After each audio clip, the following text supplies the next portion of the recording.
అస్సలాము అలైకుం వరహమతుల్లాహి వబర్కాతుహు. అందరికీ ఈదుల్ అధా ముబారక్.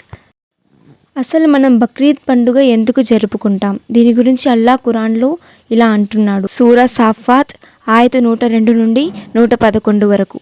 ఆ బాలుడు అతనితో పాటు పరిగెత్తే వయస్సుకు చేరుకున్న తర్వాత ఓ రోజు ఇబ్రాహీం అలైహిస్సలాం అతనితో, బాబూ, నేను నిన్ను బలి ఇస్తున్నట్లు కలగన్నాను. దీనిపై నీ అభిప్రాయం ఏమిటో చెప్పు అని అన్నాడు. దానికి ఆ బాలుడు ఏమాత్రం కంగారు పడకుండా, నాన్నా, మీకు దేన్ని గురించి ఆజ్ఞ ఇవ్వబడిందో దాన్ని నెరవేర్చండి. దైవచిత్తమైతే మీరు నన్ను సహనశీలిగా చూస్తారు అని అన్నాడు. ఇలా వారిద్దరూ మా ఆజ్ఞ శిరసా వహించారు. ఆ తర్వాత ఇబ్రాహీం అలైహిస్సలాం తన కుమారుడిని బోర్లా పడవేశాడు బలి చేయడానికి. అప్పుడు మేము, ఓ ఇబ్రాహీం అలైహిస్సలాం, నీవు కలను నిజం చేసి చూపావు. సజ్జనులకు మేము ఇలాంటి ప్రతిఫలాన్నే ఇస్తుంటాము. నిజంగా ఇది నీకొక స్పష్టమైన పరీక్ష. అందులో నీవు నెగ్గావు అని అన్నాం. మేము పరిహారం క్రింద ఒక పెద్ద బలిదానం ఇచ్చి ఆ బాలుడిని కాపాడాము.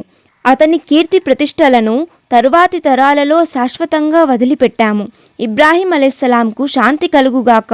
సజ్జనులకు మేము ఇలాంటి ప్రతిఫలమే ప్రసాదిస్తాం. సూరా అల్ హజ్ ఆయత 36. మేము బలి పశువుల్ని మీకోసం దైవ చిహ్నాల జాబితాలో చేర్చాము. వాటిలో మీ శ్రేయస్సు ఉంది. కనుక ఒంటెలను నిలబెట్టి అల్లాహ్ పేరును ఉచ్చరించండి, అంటే అల్లాహ్ పేరు స్మరించి జిబహ్ చేయండి.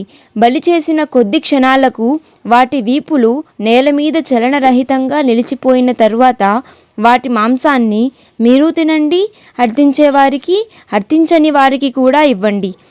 మీరు మా పట్ల కృతజ్ఞులై ఉండటానికే మేమిలా పశువుల్ని మీకోసం అదుపులో ఉంచాం.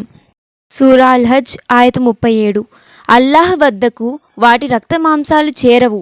మీ భయభక్తులే ఆయన దగ్గరకు చేరుతాయి.